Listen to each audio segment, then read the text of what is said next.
díganme si se escucha bien y si están viendo la pantalla. Estoy compartiendo el PowerPoint. Sí te vemos y sí te escuchamos. Bien.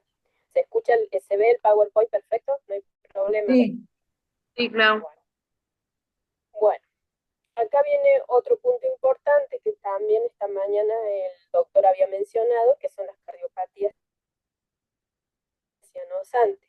¿Mm? ¿Y a qué se refiere con esta cardiopatía cianosante? Es que hay un defecto cardíaco en donde se caracteriza por un bajo nivel de oxígeno en su sangre. Y eso repercute a nivel de toda la parte sistémica con un colorido azulado que puede ser generalizado o afectarse en zonas más específicas como las extremidades, los labios, a nivel de las uñas, ¿sí? Como ven ahí el dibujito de ese bebé, que está bastante cianótico, ¿no? Ok. Entonces, vamos a recordar que las causas que generalmente producen la cianosis son factores genéticos, como algunos síndromes específicos, las influencias ambientales, como por ejemplo infecciones maternas, que son las rubiolas, enfermedades metabólicas, que son las diabetes, o exposición a medicamentos o drogas. Cuando el niño nace, ¿qué va a suceder con esa circulación? Cuando nace con este defecto, ¿no?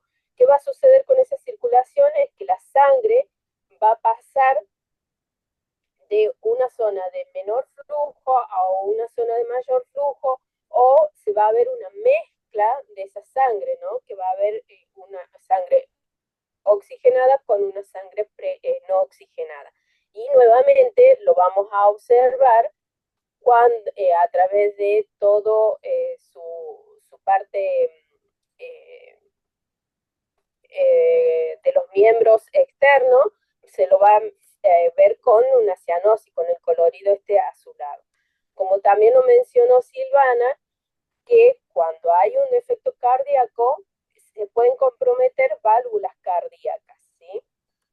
Estas válvulas cardíacas las podemos observar a nivel de la válvula tricuspidia, que no encuentro, ay, se me fue, a nivel de la válvula tricuspidia, a nivel de la válvula aórtica o a nivel de la válvula mitral o pulmonar, que de acuerdo ahí ustedes ven los dibujitos, vamos a ver de las posiciones de las válvulas que a nivel de la válvula, entre la aurícula derecha y el ventrículo derecho está la válvula tricuspidia, entre el ventrículo izquierdo y la aurícula izquierda está la válvula mitral, y después tenemos la válvula pulmonar y la válvula aórtica, ¿sí? A nivel de la aorta. Estas válvulas, como dijo Silvana, pueden estar ausentes o no se abren lo suficiente, ¿sí? Pero también estas válvulas pueden tener un defecto en la ubicación y en las conexiones que tienen entre los vasos sanguíneos. Y esos defectos pueden llevar a que se presenten algunas cardiopatías específicas, como la coartación de aorta, la anomalía de Einstein, el síndrome de corazón izquierdo hipoplásico, tetralogía de Fallot, drenaje venoso pulmonar anómalo total, transposición de los grandes vasos y el tronco arterial. Entonces vamos a clasificar la cianosis, como también en las acianóticas se mencionó que tenemos un hipoflujo y un hiperflujo, ¿sí? Se me cierra acá, a ver, ahí está. Un hipoflujo y un hiperflujo. Cuando hay un hipoflujo, hay un shunt de derecha a izquierda. ¿Qué quiere decir esto del shunt? A ver, alguien si me quiere comentar qué significa shunt. ¿Se acuerdan qué significa shunt?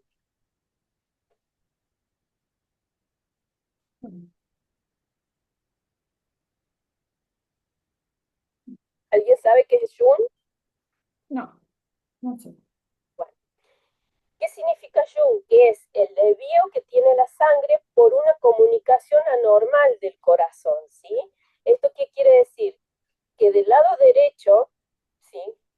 Hay mayor presión que del lado izquierdo, es decir, que la presión pulmonar es mucho mayor que la del lado izquierdo, que es la presión sistémica, ¿sí? Entonces, Sejun es de derecha a izquierda. Esto es lo que significa de derecha a izquierda, que donde la presión pulmonar es mayor que la presión sistémica, ¿sí? ¿Se entienden? Este Jung, eh, cuando se presenta, se caracteriza por dos factores. Cuando hay hemoglobina, en donde hay una mayor concentración, va a haber mayor Jun. ¿Por qué? Porque hay viscosidad de la sangre y también hay un efecto de resistencia vascular.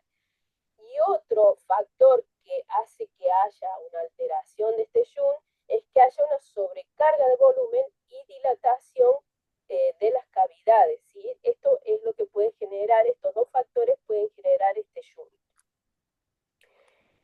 Y entre las patologías cardíacas que son muy características de este hipoflujo es la tetralogía de Fallot, la atresia tricupidia, la atresia pulmonar, la anomalía de Einstein y la estenosis pulmonar severa.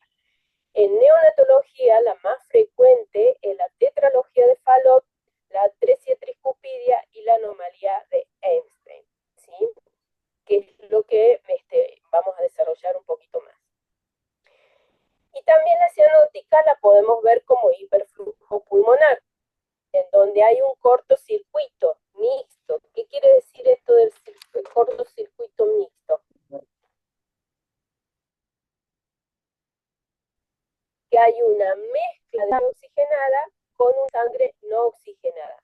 ¿Esto es por qué? Porque hay una comunicación anómala entre el lado izquierdo y el lado derecho, ¿sí? Es decir, entre la circulación pulmonar y sistémica. Entre en las cardiopatías que se caracterizan en este hiperflujo pulmonar está el drenaje venoso anómalo, que es el total, ventrículo único, troncus, corazón izquierdo hipoplásico y transposición de las grandes arterias. El que más característico es en neonatología es la transposición de los grandes vasos, o de las grandes arterias. Y nos preguntamos cuál va a ser la sintomatología de estas cardiopatías congénitas cianóticas.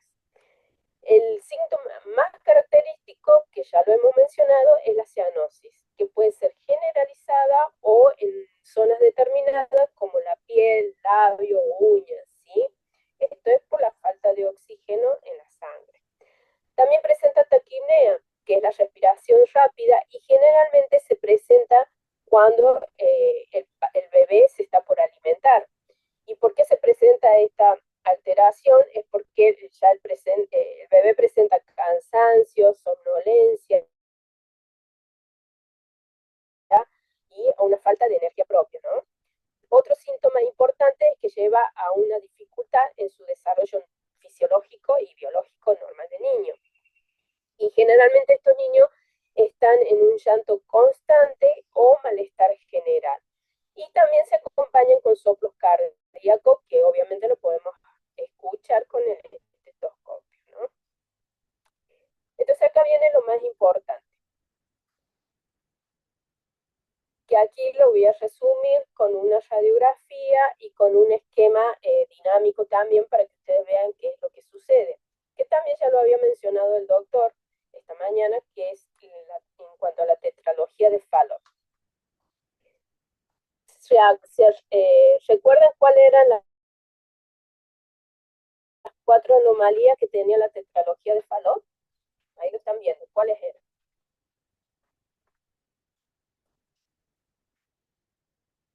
A ver, ¿quién habla? Recordemos cuáles eran las 4 Yo les digo anomalías que una. presenta. Ah, Dale, estenosis pulmonar, bien. ¿Cuál otra? que la di yo. Ah, es por eso. C y B. ¿Cuál? C y B. A y B, bien. CIB, ¿Cuál es otra? ¿Cuál es la otra? engrosamiento, Acabalgamiento de la aorta sobre el ventrículo derecho. perfecto, y el engrosamiento de la pared del ventrículo derecho, ¿sí? Entonces, si ustedes ven el esquema hemodinámico hacia el lado derecho, ¿qué va a suceder? Ustedes hacen el recorrido de esta flecha, no sé si la ven, a ver dónde está él, para marcarle el lapicito, ¿ustedes lo ven? ¿O la manito? Se ve el dedo, Clau. Es, Sí, se bueno, ve. vale. Bueno, entonces, ¿qué sucede con la circulación?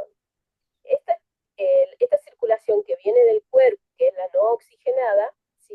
Va a entrar por el lado de la aurícula derecha. Al pasar para el ventrículo derecho a través de la válvula tricuspidia, se encuentra con una de las anomalías que presenta la tetralogía de Fallot, que ¿cuál era? La estenosis de la válvula pulmonar, ¿sí? Entonces, ¿qué sucede? Que pasa un poquito a la parte pulmonar para poder oxigenarse, pero el restante total se desvía por otro camino. Y ese camino es a través de la comunicación intraventricular, ¿sí?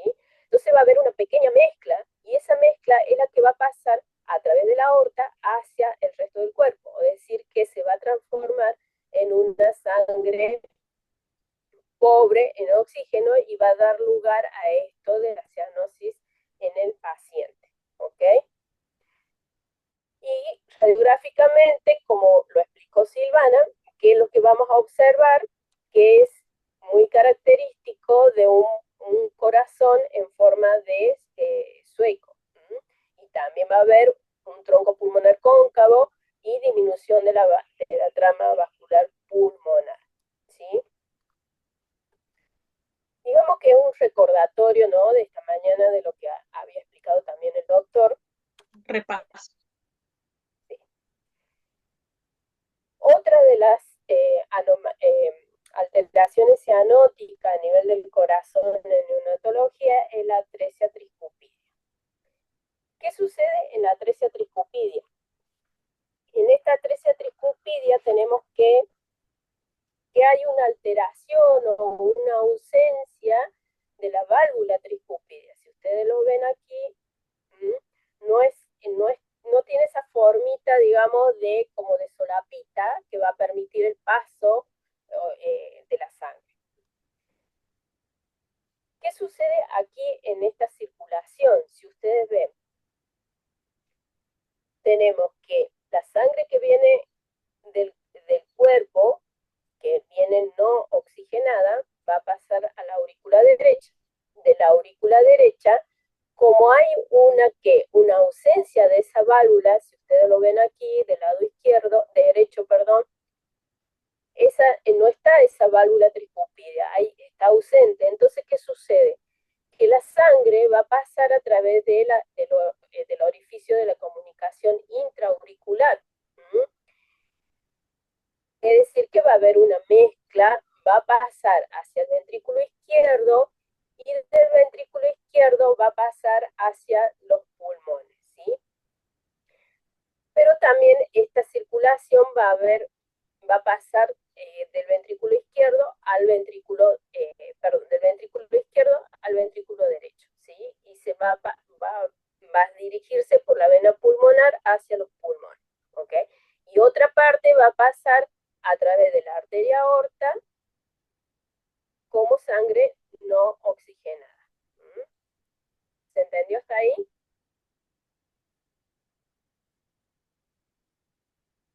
¿Sí? A nivel radiográfico, ¿qué es lo que vamos a observar? También Silvana mencionó este tema, que hay un corazón generalmente normal o que puede estar aumentado ligeramente. También hay agrandamiento de la aurícula derecha y una disminución de la trama vascular pulmonar.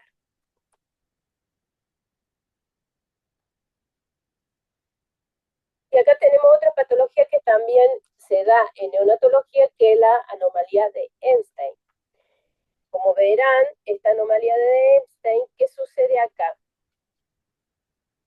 Que la válvula tricupidia no está en su sitio normal, ¿sí? Acá ustedes lo ven en el dibujito del lado izquierdo, ¿sí?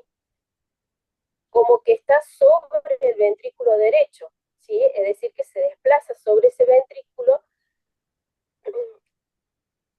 es decir, que la aurícula derecha como el ventrículo derecho es como que se unieran, estuvieran unidos, ¿sí? Debido a esta falta, a esta falta o desarrollo de la válvula tricúpide, ¿ok? Entonces, en este esquema hemodinámico, ¿qué vamos a observar? Que la sangre cianótica, o sea, la sangre no oxigenada que viene del cuerpo, mejor dicho, va a pasar de la aurícula derecha, ¿sí? Una parte pasa a través de la comunicación intraauricular y otra parte, debido a que esta válvula tricúpida no está sobre el ventrículo derecho, ¿qué va a suceder? Que va a estar más disminuido, ¿sí? Y va a pasar hacia la vena pulmonar. Y otra parte va a pasar por la arteria aorta para llegar al cuerpo con una sangre no oxigenada. ¿Se entendió hasta ahí? ¿Y qué es lo que va a dar a una cardiomegalia que lo vamos a poder observar en la radiografía de tórax con aurículas derecha muy prominente, como también lo mencionó y lo mostró Silvana? ¿Sí?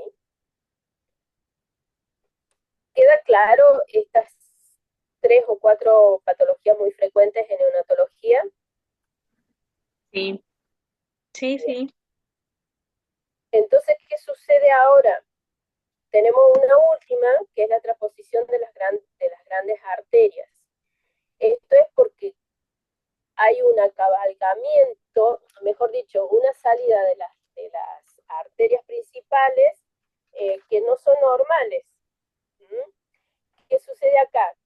Es decir, que hay un error en esa conexión entre los ventrículos y sus respectivas arterias, es decir, que el ventrículo derecho se conecta con la aorta en vez de la arteria pulmonar.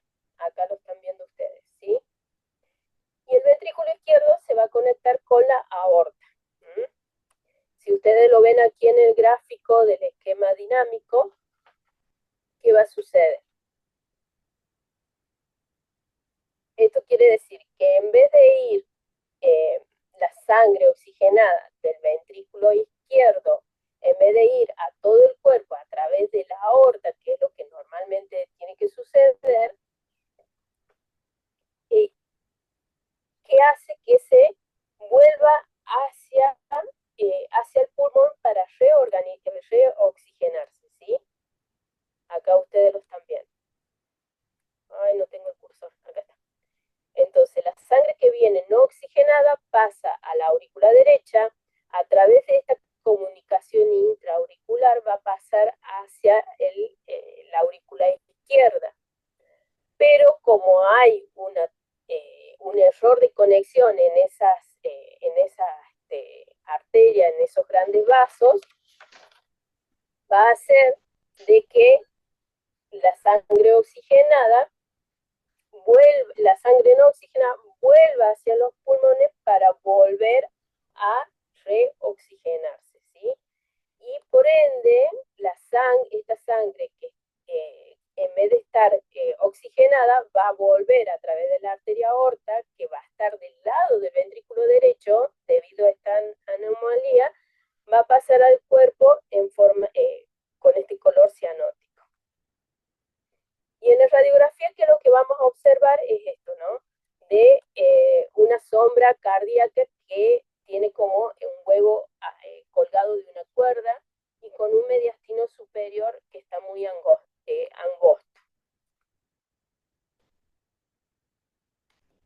Mira, se me traba. Ahí. Bueno, a ver si me deja. Ahí está.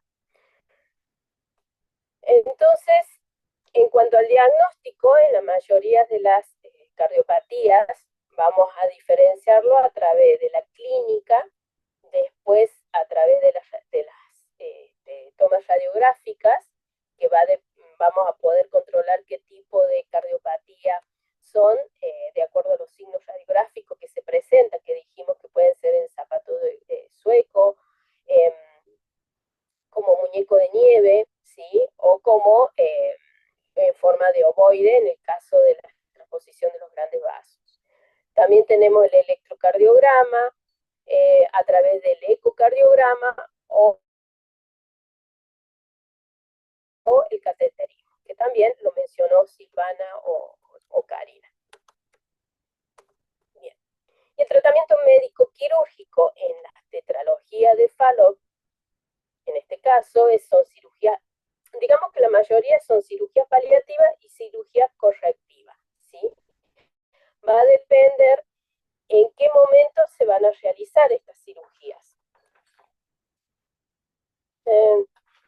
Quiero aclararle algo que me quedó...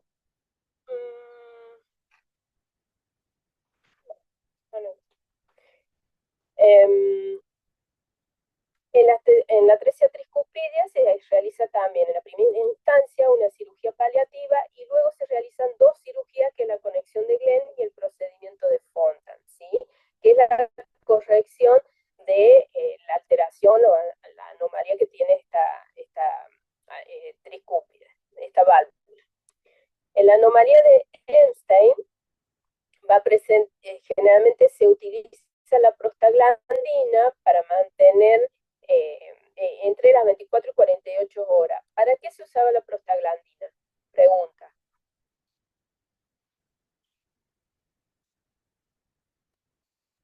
Ay, se los dije yo en la clase, se los dije anteriormente, los repetí todas las veces, no lo voy a decir. ¿Para qué ¿Qué usamos? hacía la Para prosta? mantener el ductus, Para vaso, mantener vasodilatador. exactamente, Exacto. para mantener Ah, perfecto, muy bien. sí, para mantener el ductus abierto. Y tenemos la cirugía correctiva, que se usa el nombre específico, el STAR. Y en la transposición de las grandes arterias también utilizamos la prostaglandina dentro de las 24 y 48 horas al inicio, y después se realizan cirugías paliativas, pero estas se realizan en una sola etapa, ¿sí? ¿Por qué se realiza en una sola etapa? Porque la mayoría de estos pacientes en la tetralogía de las grandes arterias, el pronóstico generalmente pueden esperar, a través de la cirugía pueden esperar esta mejoría, pero suele ocurrir muerte súbita, sobre todo cuando se acompaña con arritmias cardíacas.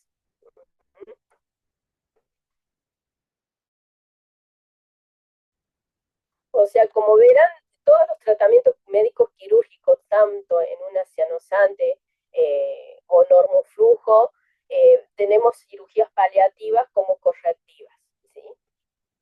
Y bueno, acá viene lo más importante para nosotros, que es el tratamiento kinésico en las cardiopatías.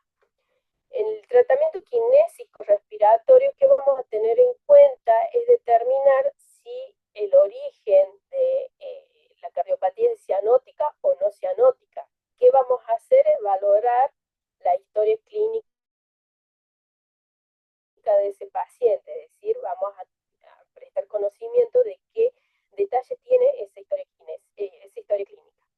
También vamos a tener en cuenta la administración de oxígeno, que ya lo mencionaron las chicas, que debe ser de monitoreo permanente, ¿sí? ¿Cómo vamos a monitorizar ese oxígeno? A través de la saturometría, ¿sí? Que se utiliza el sensor preductal y postductal. El preductal se coloca de la mano derecha y el postductal se coloca en cualquiera de los dos pies, es lo que se denomina postductal. Aquí tenemos un dibujito como colocamos el sensor preductal, mano derecha, postductal en cualquiera de los pies. A través de esta saturometría vamos a poder valorar si es negativo ese test que vamos a hacer o si es positivo. Si es negativo, los valores de saturometría son mayores o iguales al 95%. Es decir, que la diferencia entre el lado derecho y el lado postductal va a ser entre 3 puntos o menos, ¿sí? Y va a ser positivo cuando en la mano derecha o cualquiera de los dos pies es menor o igual al 89%. Si esto sucede, hay que avisar al médico para iniciar esa evaluación e identificar esa causa que se está produciendo, que es la hipoxemia. Recuerden lo que había dicho el doctor esta mañana. ¿Cuál era uno de los puntos que teníamos que tener en cuenta cuando nació un bebé y presentaba ¿qué? ¿Qué pasaba con ese bebé que nacía y tenía alguna alteración cardíaca? Cianosis, digo yo. ¿Pero qué se debía hacer? Si no está acompañada con sintomatología, ¿qué era lo que había dicho el doctor? Hay que considerarlo como una cardiopatía congénita. Hasta que no se muestre lo contrario. Lo contrario. Exactamente, ¿sí? Entonces, para controlar esto que mencionaba el doctor, nos valemos de esto, ¿no? De la saturometría preductal y postductal.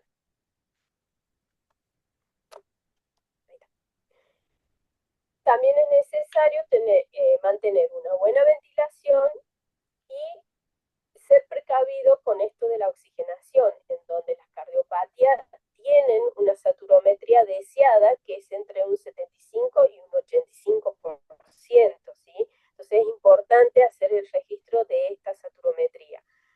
También se mencionó lo de la sedación del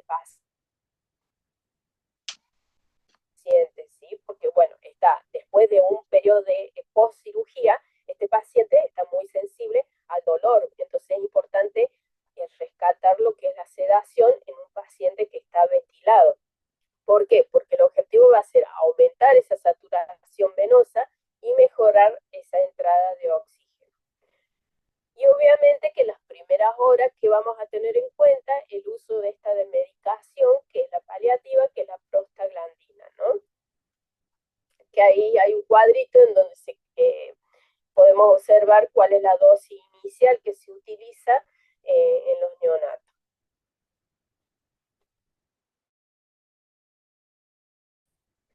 Y como para redondear, entonces, ¿qué vamos a hacer? Como también mencionaron las chicas, que en primer momento nuestra postura va a ser expectante, ¿sí? Y que vamos a estar relacionados con el control clínico que tiene este paciente antes de hacer una intervención, saber cómo fue esa cirugía, cómo se comportó ese paciente durante la cirugía y tener en cuenta las horas posteriores, sobre todo en las primeras 4 horas del paciente, cómo se va comportando. Que posiblemente podremos hacer la toilette del tubo endotraqueal o solamente limpieza bronquial. Y a medida que pasan esas horas, tal vez podemos llegar a hacer una kinesioterapia respiratoria que debe ser suave, controlada, ¿sí? Y en el caso que el paciente presente alguna alteración hemodinámica, por ejemplo, de saturación o taquicardia, por ejemplo, entonces es necesario utilizar la sedación en forma adicional, ¿no? Para poder ayudarlo y poder realizar una buena kinesioterapia respiratoria de acuerdo a la clínica que tenga ese paciente. El cuidado postural, como dijeron también las chicas, es muy importante. Recuerden que están en las primeras 24 horas postquirúrgico. Ese cuidado postural debe ser muy suave, ¿sí? Sobre todo si nosotros lo utilizamos para poder hacer la movilización de las secreciones. ¿Okay? Y como se mencionó, la bolsa de resucitación es tenerla a mano, ¿sí? Pero ser precavido en que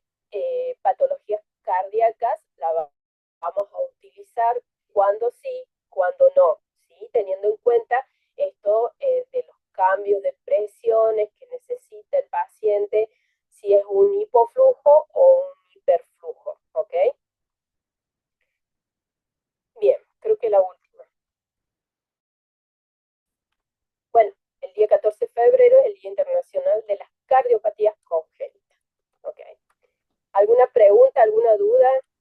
No, bien, Clau. Digamos que una repetición de todas las cardiopatías, ¿sí? En cuanto al tratamiento kinésico respiratorio, que es fundamental es observar la clínica, leerla con detalle. Si estamos en un periodo postquirúrgico, es saber cómo estuvo ese paciente durante la cirugía, también es importante conocer, y cuando sale de esa cirugía, qué es lo que vamos a realizar, si es una toile bronquial, o solamente una aspiración, o solamente una kinesioterapia, o todo junto, ¿sí? Valorar lo que necesita ese paciente en ese momento, ¿tá? Y valerse lo que se, en cuanto al dolor del paciente, clasificar el dolor que presenta ese paciente en ese momento, y si es necesario hacer una sedación o no, ¿ok? Bien, muy bien. ¿Alguna pregunta, alguna duda? Pregunta, chicos, ¿dudas? ¿Están todos dormidos o están despiertos? ¿Cómo están? Ahí estamos, pero muy clara, Claudia, muy clara. Sí. A hacer una Sí, pregunta que muy me gráfica. quedó dando vuelta acá, porque es muy básica. Pero en esto de las patologías hipoflujo e hiperflujo, se espera que las secreciones sean de, por ejemplo, en las hiperflujos más secretantes, en estas secreciones que vemos a veces fluidas, blancas, como a veces espumosas, tienen una Sí, forma más allá de la particularidad y la individualidad de cada paciente, pero generalmente cuando hay un hiperflujo, ¿qué sucede? Que hay aumento de esa presión y hace que se genere más movilización de esos líquidos intra, ¿sí? Entonces hace que esto haya más movimiento de secreciones y por ende te van a decir, no, aspíramelo porque está lleno de secreciones. ¿Esto qué quiere decir? Que si un colega viene y te consulta, mira, vos sabés que lo aspiré al bebé, es un paciente cardiópata con hiperflujo, pero no le saco nada de secreciones. ¿Vos qué pensás? ¿Qué pensarías en ese caso?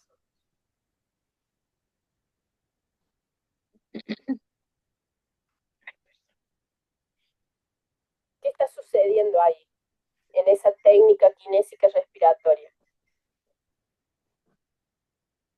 Generalmente, estos pacientes cardíacos que tienen hiperflujo generalmente tienen mucha cantidad de secreciones, ¿sí? Es muy raro que tengan pocas secreciones. ¿Mm? Entonces, es evaluar si realmente estamos haciendo una buena kinesioterapia respiratoria, una buena maniobra, o tal vez necesita el paciente humidificarlo un poquito más, o están muy secas esas secreciones y bueno, necesitan más humidificación. ¿Sí? Hay que tener en cuenta esos puntos que no van a decir, bueno, este es hiperflujo o hipoflujo, ¿sí? El hipoflujo generalmente sale secreciones, pero no, en comparación del hiperflujo no es que tenga mucha cantidad de secreciones. Bien. sí, sí, ¿Alguna gracias, pregunta Clau. más, chicos? ¿Alguna duda? ¿Algo que quieran acotar? Recuerden, No, no, chicos, no. que para acordarse de las cardiopatías, eh, estudiaron como Padre Nuestro el tema de la clasificación, ¿sí? La clasificación, como mencionó Karina al inicio, tenemos las cianóticas y las acianóticas. Las acianóticas, como las cianóticas, tienen hiperflujo o hipoflujo. Y de cada una, hay cardiopatías que tienen esta característica de ser hipoflujo o de ser hiperflujo, ¿sí? Entonces, estudiándose esa clasificación, a ustedes les va a permitir realizar el tratamiento adecuado, el tratamiento kinésico respiratorio adecuado. ¿Sí? ¿Se entiende? Sí, Clau. Perfectísimo. Bueno, chicas, ¿alguna duda, alguna pregunta sobre lo que hemos visto durante hoy, en el día de hoy? ¿Alguna pregunta de que les haya quedado en el tintero a lo mejor del mes pasado, del módulo pasado? ¿Vieron que no les mandamos, nadie preguntó por qué no tuvimos examen? No, hay una pregunta eso, sí. ¿Qué pasa? Si lo van a dar ahora. Mejor. Están No, aprobados con la parte no quería práctica. preguntar. Yo iba Lo a que preguntar justo eso. están todos evaluados con la parte práctica, por eso no tuvieron examen. Ah, bueno. Ah, Estamos al ¿Cómo horno era, entonces. Euge? ¿Te acordás cómo era lo la hubiera dicho consigna? antes. Sí, ¿Cómo era? era. La ¿Qué te ibas a remera, tatuar? Euge. ¿Ah? Sí, ay, Responde, dale, responde. No responde, no no respira. responde. Miro, pulso. No. No No responde. respira. No respira, pulso. No responde, no respira, pulso. Listo, ya Pulso. está. Harto la Euge con eso. No responde, no respira, pulso. Ya está. Sí, Bien. cierto. Tengo la remera encargada, chicos, para todos. Ay, qué lindo. Bueno, no tuvieron Bueno, evaluación. Oh, yo me maté con la acidosis y la calosis. Me maté. Ahí estaban esperando el apunte, ustedes dijeron en qué momento se viene el cuestionario. No, ¡Ay, no, Oh, Dios! o se los Pensé que hacemos iban a todos venir. juntos. Antes, O sea sí. que, Sí, o sea, y o sea que y los que estudiaron. no fuimos, yo lo y los que no ayudé. fuimos. Los que no fueron están justificados su Desaprobados. falta porque tienen acceso a una falta. No sé si es una o Bien. dos faltas. Entonces, los que Bien. estuvieron ausentes están justificados con esa falta. Mirá qué No los vamos mala, a ¿cómo no evaluar nos igual. dijiste ay, antes? sí, yo no sabía eso. Pregúntale a la Franchella allá en la guardia cómo estaba yo. No Oh, O sea, cómo sabía eso. estudiaba. Cuadernito ese. Bueno, en el pero final, entonces. no está de más esto de practicar clases y todo eso. Falta en la última clase, entonces. ¿Cómo? Falta en la última clase, entonces. Así no No presenta el puede trabajo. faltar la última clase, chicos. Ah, qué buena idea, No, ¿eh? no prueben el curso. No, ya está la Es que última definitiva. ustedes se dan cuenta cómo todos especulamos, ¿no? Sí. Si yo les decía esto antes de quedamos que piola. fuera, me iba a ir, no claro, vamos a leer. no iba a ir nadie iba a prestar atención. Sí, Entonces, yo no presté atención donde dejé el auto, básicamente. Aparte, bueno, sí, Llamaba vos a sos todo el última mundo. La Euge, ¿dónde dejé el auto? Y lo choqué, además. O sea, Pobre. Dios, Sí. pobrecita. Bueno, para el próximo No módulo no responde. vayas en el No auto, ni responde, no posguardia. respira, pulso. Es que venía hablando, diciendo eso y bueno, me distraje. ¿alguno de ustedes tuvo la suerte de hacer alguna reanimación? ¿De hacer No. qué, perdón? ¿Cómo? Si no tuvimos suerte de En hacer qué. neo o en adultos, una reanimación cardiopulmonar. ¿Tuvieron la suerte de hacerla? No. Sí, No. nosotros en adultos lo hacemos toda la semana casi. Sí, Quedado. con el Sí, consultorio. quédate con eso. Mira, Perfecto. Esperé a algún adulto que se me cayera seco, pero no cayó ninguno. A mí un adulto se También, fue al consultorio y bueno, pero ella ya tenía estenosis aórtica severa, así que bueno, se fue para arriba nomás. bien. bien. Y en neonatología nadie No. se le... Nosotras tuvimos estas semanas 2 habitaciones, pero no tenían pedidos de reanimación, así que no pudimos practicar. Bien. Perfecto. Sí, es muy difícil, sobre todo los kines, estar presentes en un momento de reanimación para pulmonar, ¿no? Tenemos que tener mucha suerte que justo estemos allí y en un paciente X y bueno, podamos participar de esa reanimación cardiopulmonar. Pero bueno, es importante conocerla y como lo hemos practicado, ¿no? Un poco con los chicos del doctor y el doctor Francisco, cómo fueron esa reanimación, qué puntos se tiene que tener en cuenta.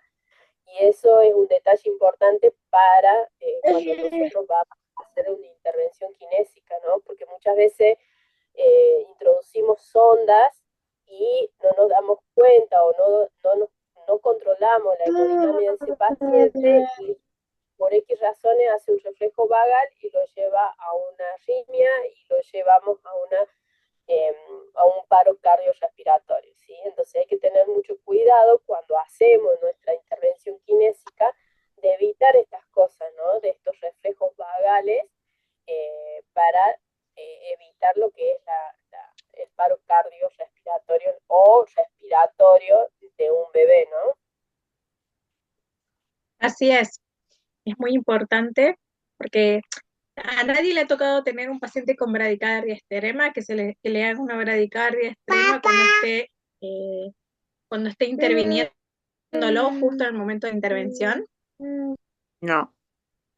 No, bueno, pero esto que les comenta Clau es muy factible, que cuando uno introduce una sonda, el paciente se viene a pique y les hace una bradicardia extrema. Y bueno, ahí está el RCP. Independientemente de eso, del trabajo que nosotros hacemos en la unidad de terapias intensivas, el RCP es para todo en la vida. Entonces, es muy valioso y muy importante lo que hicieron, la práctica que hicieron el módulo pasado, porque eso les va a quedar para siempre, para su vida cotidiana, para tener que salvar algún familiar en algún momento X, les va a quedar para siempre eso. Así que no es solo para la UTI de Neo. No, sí, estuvo buenísimo. Bien. ¿Alguna otra duda hoy? ¿Cardiopatía estuvo muy denso, muy complicado? ¿Qué les pareció? No, estuvo Tengo muy... un asistente, Verón. No, fue bastante gráfico. Es como decía el doctor y como mostraba Clau, con las gráficas y es mucho más fácil aquí. Con los dibujos que es muy teórico, sino es muy tedioso. Bien. Sí, se hace tedioso, se hace pesado. Así que bueno. Cuando estudien la cardiopatía, vayan haciendo de cada cardiopatía congénita, vayan haciéndose el dibujo del corazón y qué es lo que sucede con la circulación, ¿sí? Entonces eso le va a ser mucho más fácil para cuando ustedes estén delante de un paciente que tiene, qué sé yo, por ejemplo, la anomalía de Einstein, por ejemplo, como para decir, qué es lo que van a hacer ustedes, van a recordar ese dibujito que se hicieron, a ver cuál era la anomalía que presenta el Einstein, cuál es la característica que presenta el Einstein y cuál va a ser el tratamiento que voy a realizar, ¿sí? Y teniendo en cuenta lo que se mencionó, que es la oxigenación, teniendo la FiO2, si está ventilado, teniendo en cuenta la PIM, la PEP, si la aumento, si la bajo, la FiO2, si la utilizo o no la utilizo, aumentarla o bajarla, si utilizo la bolsa de reanimación o no. Para eso le va a servir mucho el de estudiar con un dibujo. Okay. Y aparte, ahora el módulo siguiente, al hablar acerca de ventilación, nos vamos a entrar a lo que es asistencia respiratoria mecánica. ¿Sí? El próximo módulo es asistencia respiratoria mecánica. Así que ahí también vamos a tener muchos ejercicios con muchas patologías que necesitan esto de la asistencia respiratoria mecánica. Así es. Así que bueno, vayan preparándose para que los intubemos. Tal cual. Bueno, chicos, Bueno, ¿queda algo más, hoy Clau? hoy lo vamos a abandonar temprano, sí, debido a que, bueno, en las anteriores charlas hemos abordado mucho tiempo y bueno, le queremos regalar un extra ahora de unos tiempitos libres. ya que cardiopatías congénitas ha sido bastante pesadito, pero dentro de todo, con las explicaciones que hemos recibido, tanto del médico como de las chicas, no fue tan engorrosa, ¿no? Así es. Así que bueno, de este módulo sí van a tener evaluación, ¿saben? No crean que van a pasar de largo Pero como en el otro. de práctica, sí, y con las radiografías, eso cuenta. Sí, Bueno, pero estuvo práctico dentro de todo la radiografía. buenísimo, Las buenísimo. radiografías, no creo que les tome de preguntas de radiografía, porque en realidad ¿a dónde apunto yo con la radiografía? A que ustedes agudicen el ojo, Claro, sí. porque es un complemento importante que tienen que desarrollar y del que se tienen que valer a la hora de ir a atender. Entonces, a mí no me interesa evaluarlas si bien, si van, si ven, no ven, si que me interesa que ustedes agilicen ese ojo, que empiecen en los lugares donde están, de todos los pacientes. Yo, por ejemplo, cuando voy a la guardia, cada uno de los pacientes que tengo siempre, todos los días, chequeo las radiografías de todos los pacientes y voy viendo. Y eso va ayudando a agudizar la vista y el ojo y a ver muchas cosas.